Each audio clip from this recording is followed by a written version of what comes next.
لبيك لبيك لا شريك لك لبيك إن الحمد والنعمة لك والملك لا شريك لك. بسم اللہ الرحمن الرحیم. لبیک اللہم لبیک لا شریک لک لبیک. اس پروگرام کے تحت آج ہم کچھ سوالات کے جوابات دیں گے جو مختلف ساتھیوں نے سوالات بھیجے ہیں، ان کے جوابات ہم عرض کریں گے. ایک ساتھی نے سوال بھیجا ہے کہ قربانی کا نصاب کیا ہے؟ کیا قربانی کا نصاب اور زکوٰۃ کا نصاب ایک ہے؟ دیکھیے، قربانی اور زکوٰۃ کے نصاب میں تھوڑا سا فرق ہے. زکوٰۃ میں 4 چیزیں ہوتی ہیں. ایک یہ کہ سونا، چاندی اور نقدی مال اور مال تجارت، یہ 4 چیزیں ہوں تو پھر جو ہے اس میں زکوٰۃ جو ہے دینی پڑتی ہے، اور ایک پورا سال گزر جائے اور نصاب پورا ہو اور پورا سال گزر جائے تو اس پر زکوٰۃ فرض ہے. لیکن قربانی میں تھوڑا سا فرق یہ ہے کہ قربانی میں جس کے پاس نصاب کے برابر مال ہو، 52.5 تولہ چاندی کے برابر مال ہو، یا 52.5 تولہ چاندی کے برابر پیسے، سونا چاندی مال تجارت نہیں ہے، کچھ پیسے ہیں اور کچھ جو ہے گھر میں ضرورت سے زائد چیزیں موجود ہیں. اب ان چیزوں کو ملانے سے یہ انسان صاحب نصاب بن جاتا ہے، تو اس کے اوپر قربانی واجب ہے. تو زکوٰۃ کے لیے 4 چیزیں ضروری ہیں: سونا چاندی، نقدی رقم اور مال تجارت، اور پھر اس کے لیے نصاب کا پورا ہونا ضروری ہے اور اس کے لیے جو ہے سال کا گزرنا ضروری ہے. لیکن قربانی کے لیے جو ہے سال کا گزرنا ضروری نہیں ہے. قربانی کے لیے قربانی کے دنوں میں، یعنی 9، 10، 11 اور بعض حضرات کے نزدیک 13 تاریخ کو بھی قربانی کرتے ہیں. تو ان دنوں میں اگر کسی شخص کے پاس کچھ پیسے ہیں، کچھ سونا، کچھ چاندی ہے اور کچھ ضرورت سے زائد چیزیں ہیں گھر میں، جیسے استعمال میں نہیں آ رہی ہیں، ان کی اگر قیمت لگا دی جائے تو نصاب کے برابر وہ چیزیں ان کی قیمت بنتی ہو، تو پھر اس شخص کے اوپر جو ہے قربانی واجب ہے.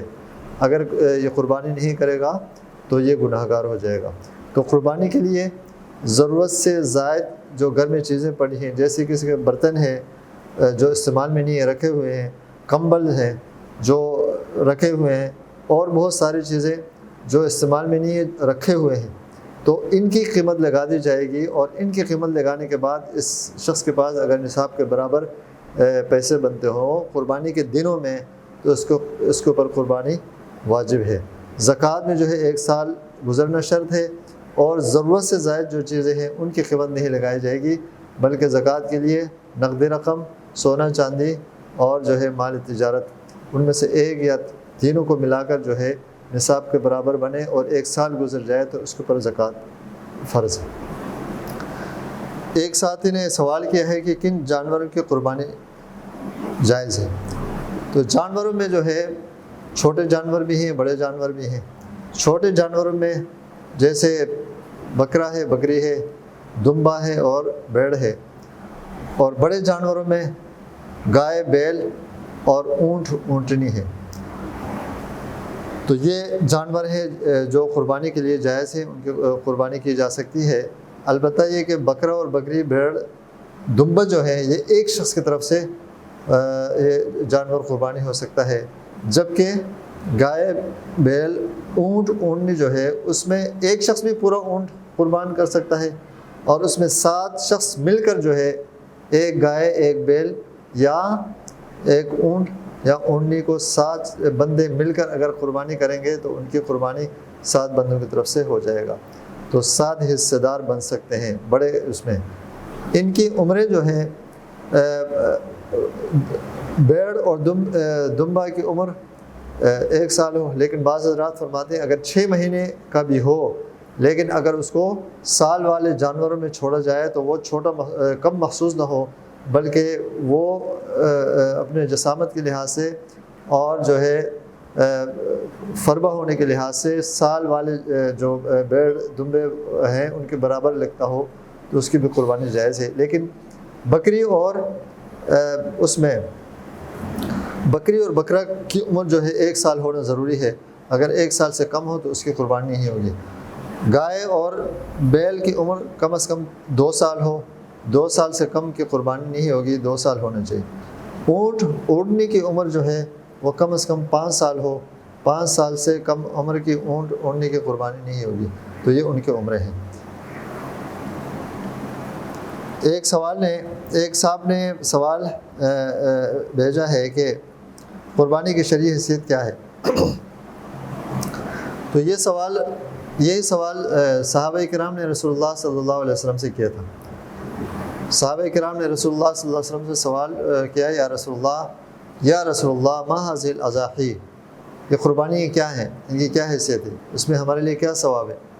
تو رسول اللہ صلی اللہ علیہ وسلم نے ارشاد فرمایا، سنت ابیکم ابراہیم علیہ السلام، یہ تمہارے جد امجد حضرت ابراہیم علیہ السلام کی سنت ہے۔ صحابہ نے پھر سوال کیا کہ فما لنا فیہا یا رسول اللہ، ہمارے لیے اس میں کیا ہے، کیا فائدہ ہے؟ تو آپ علیہ السلام نے فرمایا کہ ہر بال کے بدلے میں ثواب ہے، اسی طرح جو ہے ہر اونٹ کے بال کے بدلے میں ثواب ہے۔ تو قربانی جو ہے یہ دین اسلام کے شعائر میں سے ہے، اور یہ واجب عمل ہے۔ جو شخص صاحب نصاب ہو تو اس کے اوپر جو ہے قربانی کرنا واجب ہے، اور اگر کوئی شخص قربانی نہیں کرتا ہے تو وہ گناہ گار ہوگا، اور اللہ کے حکم سے یعنی نہ کرنے والا ہوگا۔ جو شخص جس طرح نماز نہیں پڑھتا ہے گناہ گار ہوتا ہے، اس طرح قربانی نہ کرنے والا بھی گناہ گار ہوگا۔ تو یہ چند سوالات ہیں جو آپ کے سامنے عرض کر دیے گئے۔ اللہ تبارک و تعالی ہم سب کو دین کی سمجھ عطا فرمائے، اور قربانی کی روح کو سمجھنے کی عطا فرمائے، اور صحیح نیت کے ساتھ قربانی کرنے کی توفیق عطا فرمائے، کیونکہ اللہ فرماتے کہ لن ینال اللہ لحومها ولا دماؤها ولکن ینالہ التقوی، اللہ کے پاس نہ قربانی کا خون پہنچتا ہے، نہ اس کا گوشت پہنچتا ہے، اور نہ اس کی کھال، کچھ بھی نہیں پہنچتا۔ اللہ کے ہاں جو قبولیت کا معیار ہے وہ انسان کے دل کی نیت ہے اور تقوی ہے، کہ انسان جتنی بھی اخلاص کے ساتھ، صحیح نیت کے ساتھ اللہ کی رضا کے لیے قربانی کرے گا تو وہ اللہ کے ہاں قبول ہوگا، اور جتنے اس کے اندر ریاکاری ہوگی یا اس میں یا ناجائز حرام کے پیسے سے قربانی ہوگی تو پھر وہ بھی قبول نہیں ہوگی۔ اور جتنا پاکیزہ مال سے اور جتنے اخلاص کے ساتھ، جتنے جو ہے اللہ کی رضا کے لیے اللہ تعالیٰ کے احکامات کو بروقار لاتے ہوئے اللہ کے حکم اور مرضی اور نبی صلی اللہ علیہ وسلم کی سنت کے طریقے پر قربانی ہوگی تو اللہ جل شانہ کے ہاں وہ اتنی ہی قبول ہوگی۔ اللہ تبارک و تعالی ہم سب کو دین کے سمجھ عطا فرمائے، اور شریعت کے مطابق اور نبی کریم صلی اللہ علیہ وسلم کی تعلیمات کے مطابق اور اللہ کے حکم کے مطابق جو ہے اپنے تمام اعمال عبادات سر انجام دینے کی ہمیں توفیق عطا فرمائے۔ وآخر دعوانا الحمدللہ۔